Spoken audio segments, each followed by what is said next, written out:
One of the consistencies about living in New England is that the weather is inconsistent. So in the summertime, you're battling the heat, and in the wintertime, you're battling the cold. My microgreens room is in a small addition off my house that I'm actually going to be tearing off, and there's not any heat out here. Um, but I've been using it anyways for my microgreens and for a little office. I work from home a lot out here, and also when I'm doing microgreens related stuff, this is the room I'm usually doing it in. And I've decided that I'm going to put a wood stove out here. It's a tiny little room, and I'll pump the excess heat into the rest of the house and save a bit there. But I've been running an electric heater out here, and for anybody who's ever run an electric heater, it is crazy expensive. I'm pretty sure that this thing cost me over $100 last month in just electricity to heat this one room. So let's get started. So the first order of business, which I've already had a wood stove out here before. You can see there's still the pad there for it. And I've got just insulation in the pipe. But unfortunately, it's going to go right there, right where my hydroponic kale is. This didn't really go that well for me, growing this. It's one of the few times I've actually not done well growing hydroponically. And what I think it was is that I did my lettuce in this first, and I didn't drain out all the water that was in here when I planted the kale. They still look all right. So I think that I added new water and new nutrients, but it was hard to say exactly what was left in the existing water and what kind of nutrients were left in that. So I probably messed up a little bit by doing that. And because this kale doesn't really look great, and because we don't really eat kale in this household, I know some of you are probably thinking that's crazy, but I'm going to feed it to my chickens in the dead of winter. I bet they would be thrilled to get some fresh kale. So maybe I'll turn the kale into eggs. So the first thing I got to do is take that out, which isn't a big deal. It's just sitting on a glass coffee table. Just gotta get the plants out of there, get the water out of there, and get that out of there. All right, what I'm calling probably the worst part of this job, or at least what I'm hoping is the worst part of this job, was getting all the water out of this reservoir table. And I did that by siphoning it all out with this old tube, 1 gallon at a time, because it's the biggest container I could find that I had kicking around, and I was too lazy to go look for a bigger one. And once I got it all siphoned out, I just used an old towel and wiped up what was left. So now I gotta get that out of there, get the table out of there, and get some of the junk I have stored underneath it out of there. And here is our stove. Just an old, really small stove. You can see just how small it is. Doesn't hold a whole lot of wood, but it's in really good shape in there. All the fire brick looks great. And for such a small room, this should work really well. So I went to a hardware store, picked up some different pipe, a couple pieces I had laying around. Let's get going. Just cutting up some pipe. It's got to be separated when you do that. It can't be connected unless you're using like a Sawzall or something. But I just want to take a minute and point out, it's super important that you wear gloves anytime you're cutting sheet metal. This stuff gets wicked sharp, and you can easily cut yourself pretty good. I've cut myself many times over the years, and as I get older, I am getting smarter and I wear gloves. So make sure you wear your gloves. Stove is in position, just mocking it up, getting ready to get some heat in here. All right, we got our pipe all installed, and I am going to go ahead and put some screws in it because I just don't trust pipe to stay together, especially on the back here. This pipe here is a 6-inch OD, so getting something to fit over that was tricky. If I went to a real like stove store, they would probably have something, but My local hardware store didn't. And this elbow just happened to fit over it. It's over it a good 1/2 to 3/4 of an inch. So I definitely want to drill that and just put a screw in there to make sure that if there's ever like a pop in the stove, it can't blow that pipe off. It's on there really tight, but I just don't trust it.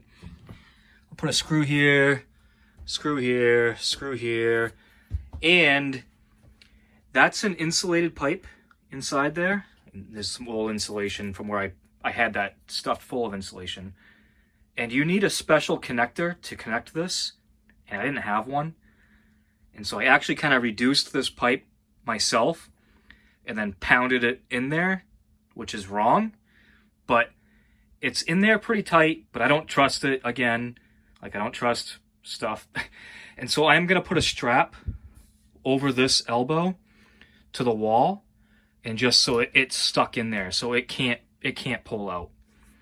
So let me go ahead and do that, and then we'll get some fire going in this thing and see if we can get it warm in here, because it's pretty cold in here right now. It is about 54 degrees in here, so that's a little bit chilly for me. So let me go ahead and get that all set up, and then we'll see if we can make some smoke. All right, it's all screwed together. See that screw there, one there. I was actually surprised that that self-tapping screw went into that really thick metal there, but it did. Got a really tight strap because I just do not like what I did there. That's not best practice by any means, but it's nice and tight. Screw there, screw there. Everything's all good. So let's make some fire. I probably am gonna do like a test run tonight. It's getting kind of late, so I'm not gonna get it up to like full temp, but we'll get a little something going in there.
So as you can see, I got a fire going.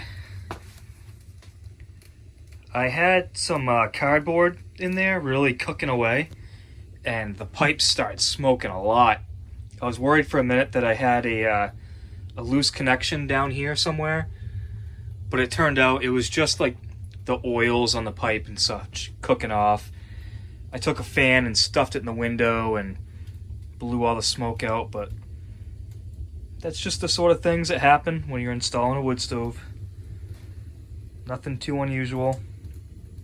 Still got the door cracked open just to get it going really good. I'm probably, because it's getting late, I'm gonna leave it with just what's in there. Once that block gets going pretty good, I'll just close it up and be done for the night. Because I don't really feel comfortable, getting it really cranking on its first night and then have me go to bed. So fire is something that I'm pretty careful about. I think everybody's probably pretty careful about, but you can see the temperature's rising really quick in here. It's already 61.3. I think it was like 52 or 53 last time I showed you. And this thing's not even going hardly at all yet. Like, it's just getting started. It's getting warm in here. This will be a microgreen sauna for sure. So I'll just pan around to give you an idea of where I'm working. So this is a familiar spot for you. That's where I shoot my videos a lot of the time. I've usually got my camera hung up right there, which is actually just my cell phone. That's where I work. Everything's a mess right now because I've been just tearing the place up. And that area might be familiar to you guys as well. That's where I used to do all my microgreens, but I have since moved into this room. That room is supposed to be a bathroom eventually. I'm like 2 years behind on actually getting that done, but I'll get it done. So what I'll do is, if this gets really hot, which I think it's going to, is I'll open that door, which goes into the rest of the house, and I'll just let the heat go to the rest of the house and save on oil.